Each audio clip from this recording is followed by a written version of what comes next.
Good morning and welcome to Monday Moments with Fran. I hope that you are well. I'm delighted today to be joined by my friend Stephanie Snade. Hi, Stephanie.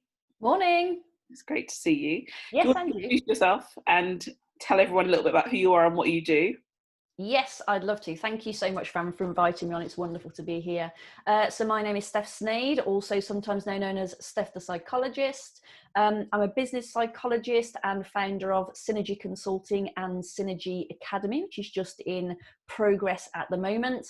And I specialise in helping leaders and managers to be the best that they can possibly be. So at the moment, I'm setting up leadership academy called Synergy Academy, which is for female leaders and managers who want to be amazing at their jobs. Fantastic. Now, we met through a business mastermind that we're both a part of. And I think what first really drew my attention was the fact that you're a psychologist, because I did my undergraduate in psychology and I love all things human beings, their behavior and the way they think. Could I ask what drew you initially to psychology? Yeah, of course. So I think from that point of view, we think the same way, don't we? So I always say now that I'm a bit more enlightened about psychology that I was always a psychologist. And it's just that I then did some training and did a couple of degrees to sort of make that a reality in terms of my career. So the thing that first drew me to it was I was quite a new manager, and I'd got a team of staff, and I was very lucky because all of the company that I was working for at the time were putting their managers through some leadership development. So I was incredibly lucky. A lot of new managers don't get that privilege or that benefit. And we did a little psychometric, just a very simple one. And I came out as whatever I came out as. It was like an elemental, so maybe I was earth or fire or water, something like that. And then when my team went and did the same psychometric, a lot of them came back to me and said, I know which one you'll be. And the one that they thought I would be was the one that they were. And that helped me to realize that I was all naturally doing what I would now class as flexing my leadership style. Sure. And that was because I understood the need to be able to interact with people differently to get different results. So that is where I think I first had that inkling that this was all about getting the best out of people, and to do that you need to understand how people are similar and different, and that led me to psychology. And I at that point went on a career break and did my undergrad and never looked back. Fantastic. Sounds really good. And I think it's amazing actually that we can work in fields where we are really almost purpose to work in, because it aligns with our natural strengths and our natural gifts as well. Absolutely. And a couple of friends of mine are also psychologists doing a similar thing to me. And one of them, her mantra is play to your strengths. Yeah, Play to your strengths. absolutely. And of Absolutely. course, there's a lot of research now, isn't there, coming out from organisations like Gallup, which are saying we need to stop trying to fix everyone's weaknesses and actually focus more on strengths and how can we use them more. Yeah, absolutely. And actually, that's probably a great point for me to almost bring in that first bit of encouragement today, in terms of everybody has a set of strengths Mm. and a set of weaknesses or areas for development. But like you said, rather than always focus on trying to improve the areas that need developing, focus on your strengths and place your strengths, because that's also how we work better in teams. We work better even in families when we each do what we are designed to do better. Yeah, absolutely. And you mentioned that teams, and we don't tend to think of our family as teams, but they're just all these different groups that we're in within society. So whether that's part of a book group or part of a sports group or part of, a band, or whether that's your family, whether that's your friends, we're part of all these different groups. And it's about understanding how you can complement each other. And often I see this certainly in organizations, that where clashes exist between different personalities, it's actually because people would be amazing complementary skill sets or complementary strengths. And it's about understanding each other and how you can make it a strength rather than make that complementary aspect a clash, which I think is so interesting. Yeah, fascinating. Absolutely. Thank you for sharing that. And one of the things I really wanted to pick up today, because of your background, and I know you've done a video series on this as well, but it's the topic of resilience, because, here in the UK, we are coming out of the lockdown quite slowly but surely, but it's been a really intense time for a lot of people. And I think resilience is something that's so, so crucial. So can you first of all help us understand better what resilience is? Yeah, absolutely. But before I do that, Fran, I'm just going to acknowledge all the banging that you can probably hear. I apologise. I'm having a kitchen fitted downstairs, and I can only apologise, guys. This is the joy of working from home. So yeah, absolutely. So thank you for mentioning the video series as well. So it started off with trying to work out and think about what is resilience. So one of the key things that I want people to think about and understand is that resilience is not that I am okay or I'm not okay. It's not black and white. It's not at those ends of the spectrum. It's not a dichotomy.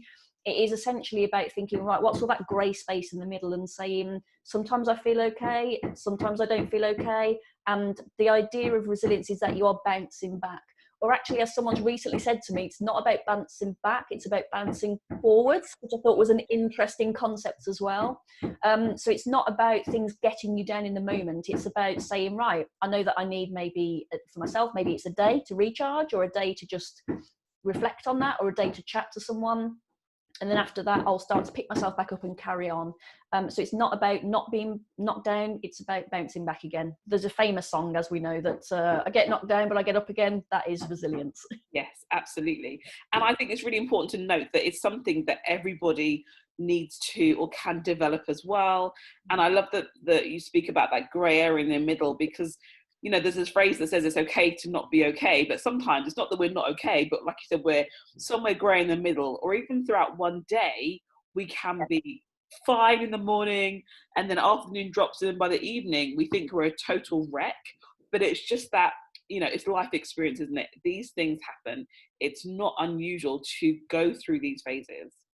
Yeah, absolutely agree with that. And I mean, someone put the phrase Korona coaster to me the other day. So it's, again, sometimes in lockdown, I think that a lot of emotions and things have been amplified for a lot of people.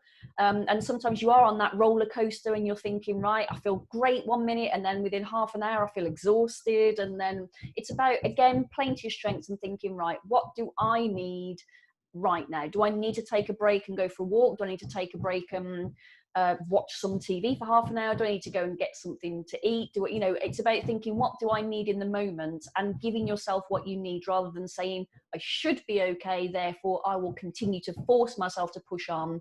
And that is, if I'm honest, I think that's often a surefire way to burn yourself out. Yeah, absolutely. And I don't know why, as people or as just adults, we have this need to soldier on and kind of just keep going, when actually we do need to take a break. And I think sometimes giving ourselves permission to take a breath, never mind anybody else, it's what we say to ourselves, to take a break is really, really important. Or to let someone know, I know we made plans today, but actually I can't make it because I need to take a nap, or I need to, like you said, go for a walk or do something a little bit different. Yeah, absolutely. And you mentioning that, do I want to connect with someone? And actually, one of there are some really great models out there on resilience, as we've talked about in the past. And one of the aspects that will tend to come through all of them is something around social support. So sometimes it's about reaching out to someone and saying, you know what, I could just do with a chat, even if it's not about my problems or issues. It just, I just need a conversation. I just need to chat to a best friend, and that will help me feel a bit better. Or I need to reach out to someone in one of my many groups and say, can we just talk for a bit? Or maybe it is about talking through those problems and saying, you know what, I feel better once I've processed it. And for myself personally, I am a talk to think person, so it helps me to process things via the medium of my mouth. So I know for me that really helps. Yeah. Oh, absolutely. And I think that's really important, that we each we know what we need. And so I agree, there are times when I know I need to talk to somebody and have a heart to heart and really offload. Other times I need to talk to someone and just say, do you know what, I don't want to talk about some serious stuff. Let's have one of those really fun conversations where I need to laugh, because I know that's what is right for that very moment as well. So it kind of varies, doesn't it? Yeah, absolutely. And actually, yeah, because I know in your video with Trish that you did recently as well, that's one of the things you chatted about, wasn't it? About sometimes just needing a bit of light relief and just a bit of a chat and a laugh. And remember when we did this, remember when we went there, remember when you said that. And yeah, it definitely does help to, laughing is, as you've mentioned before, is incredibly powerful booster of things like serotonin and oxytocin. It's incredibly useful for managing and dealing with stress. Sure. And again, there's been a recent article, I think it was from Harvard Business Review, where they were talking about laughing and using laughter in meetings and to deal with difficult situations. And certainly I know from my own experience, a company I used to work for, we had a lot of really, really big challenges. And one of the things that I felt very privileged about was that my manager would always help us all to have a laugh, and he'd give us that space to have that light relief without any of us taking it any less seriously. He just knew that we needed that space to also laugh and have fun, and that really helped us all to get through it in a much more resilient mindset, to be honest. Yeah, I love that. I think, yeah, that's a really effective manager. Gosh, we need some more of those. And I think absolutely. particularly in this season where, you know, there's been a lot of serious things that have happened, but yet we can't talk about serious things all day, every day. I don't think it does our mental health and our mental well-being any good. And so definitely want to add another point of encouragement there in relation to, don't feel guilty for having a laugh. Don't feel guilty for intentionally finding a space where you can relax and have fun. You know, recently it was a close family member's birthday, and so we had a little, you know, get together, and at one point we put the music on and we were just having a dance in the living room. It was just so fun and needed, and immediately I was like, this is good, this is what we need to do.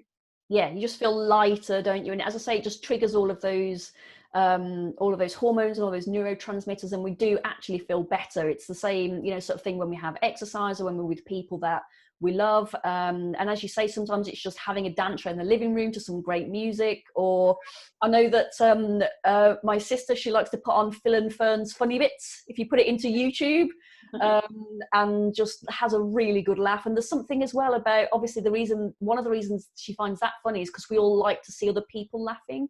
It really helps that positivity. And again, as you mentioned, the mini series in resilience that I'm doing over on LinkedIn at the moment. So one of them is around having that positive approach and having that, it's actually positive effect, by which we mean emotion, experiencing that positive emotion. And I think that is something that is really important, and that's absolutely not to take away from the seriousness of what's going on. Absolutely not. It's just to say this is another method of developing your resilience, or practicing it, I suppose. And some of the things that you can do in that line are, for example, gratitude journaling.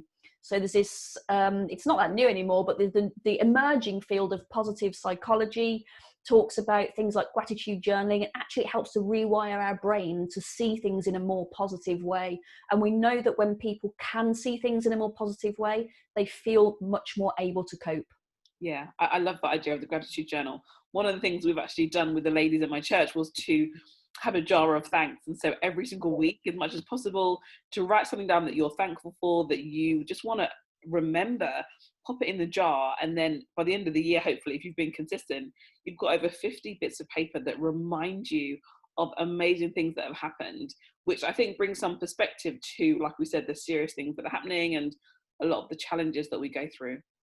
Yeah, that is such a wonderful idea. I really love that idea, and something that I didn't set out to do it, but I just started the other day thinking, there's so many things that I've learned during lockdown. It's kind of this pressure cooker, isn't it? So it's sort of forced things to move along.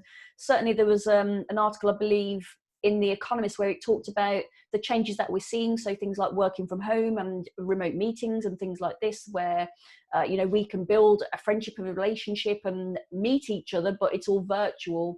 Actually, this would have happened anyway. It's just accelerated that change. And I feel the same, certainly maybe with my learning. So I actually wrote about 3 or 4 post-it notes worth of information, and it's all things that I've learned during lockdown, that it's sort of pushed me. It's that pressure cooker environment, but it's pushed me to learn things more quickly. So again, I thought, you know what, it's nice to reflect on the things that I've learned and the bits that I've developed, because again, it's taking stock, isn't it? It's keeping that reality in mind, rather than getting drawn into, again, one-dimensional conversations and taking that very black and white approach. It's actually saying, right, there's all shades of grey in the middle, and these are some of them, and actually I can look at that and say that was valuable time spent.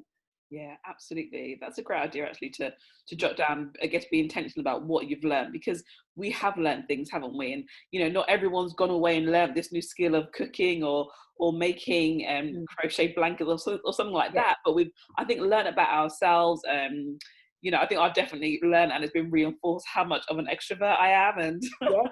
Yeah. being in the house by myself sometimes has been very, very interesting and challenging. Yeah. But it's all good, because learning is great. I believe in lifelong learning. It's good to learn about ourselves, other people, and things as well. It helps us to keep growing as people and becoming more effective. So Absolutely. It's that point you make as well about being intentional. And I think that's a massive aspect of resilience as well, is that keeping that that perspective on things and being able to say, yes, this has happened and that's awful. This has happened and it's not great. This has happened and it's okay. This has happened and it's good. This has happened and it's fabulous. And it's about having that range of understanding and that range of perspective. And sometimes, I mean, certainly for me, I'm quite visual, so I'll just draw, a bit of a mind map on a whiteboard or on a piece of paper, and that helps me to get perspective. And again, if people are maybe struggling with resilience and they want like a starting point for how to get some of that stuff out of their head, I do think do a mind map, write down maybe all the things that are worrying you, or all of your anxieties, or it might be all of your responsibilities, and just get them out of your head, just write them down somewhere, and then it's going to give you that perspective to be able to see everything in one place that is not in your head. And it's about taking whatever that situation is and not being in it, and being able to look at it with perspective. And then you can, as you mentioned, intentionally, and take that intention and look at the different things that you want to do with that, without feeling that you've got to balance all of those different plates in your head.